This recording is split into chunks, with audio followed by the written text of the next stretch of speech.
Good morning, Shavua Tov, Good Tavach. Thank you for joining the Halacha Halacha Review for Sunday, February 14th. We have been talking, we just started talking before Shabbos about matanot le'evyonim, matanos le'evyonim, giving gifts of money to those who are in need. We said before Shabbos that the boys and girls, any Jews who are above bar and bat mitzvah are required to fulfill this mitzvah. The poskim, the halachic authorities, discuss whether parents may give matanos le'evyonim for their own funds on behalf of their adult children.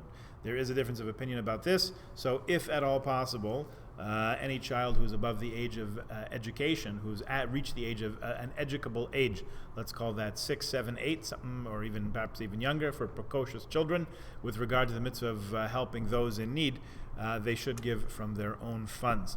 Women are required to fulfill the mitzvah of matanos le'evyonim. Married women, according to some, can fulfill the mitzvah with joint funds donated by their spouse. Others say that she should give individually, so whatever works for you. Even a poor person is required to give matanos le'evyonim to another poor person from the money they receive from others. So interesting, we should have in mind when we give people money, that give them maybe some extra so they can also be givers. Not everybody, a person has a chance to be a giver on this day and not just a recipient. Men can give to women, women can give to men. The basic requirement of matanos le'evyonim, the baseline mitzvah, is to give 2 gifts of cash to two poor people, 1 to each. Giving tzedakah to one family that consists of multiple people is considered to only having given it to one party.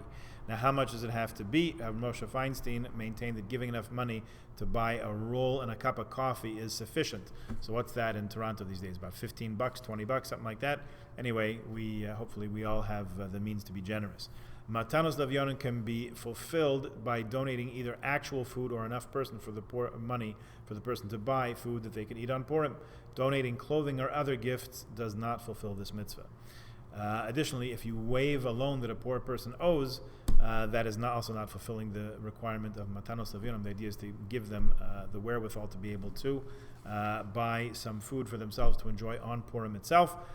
Therefore, using a check, although inconvenient for the person, is acceptable, provided the bank is open on that day so they can cash the check and use the funds. Post-dated check, one should be stringent and not use. Does anybody still use checks? I guess maybe some people do.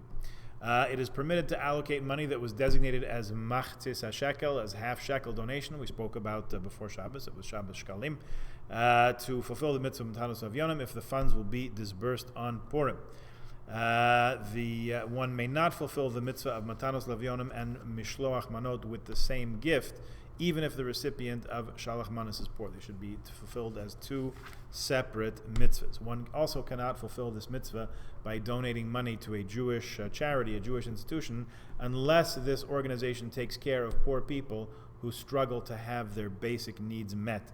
And if and there's another requirement also, the institution has to distribute the funds to them on Purim itself, so you have to check. Therefore, donating money to a school would not usually qualify as matanos le'evyonim. Okay, many have the custom to give money to community leaders on Purim, and that's then distributed.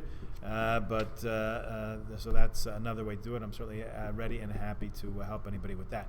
One can give anonymously in order to fulfill the mitzvah. The recipient need not be aware of the donor, so giving anonymously is perfectly fine in this context. One should not give matanos le'evyonim to the poor person before Purim, because maybe he'll spend it, he won't be able to enjoy the gift itself on Purim. If one finds oneself on Purim in a place where there are no poor people, one can set aside money and give it after Purim. Put an envelope, put in a pushka, and give it afterwards. One should, however, try to anticipate this predicament and send funds before Purim. Okay, a little bit more to talk about matanos le'evyonim, so we will take care of that tomorrow. Please join us then. Remember that tomorrow is Family Day, so let's focus on the family. Be thankful for what we have. All right, have a good day. Shavua Tov. Bye.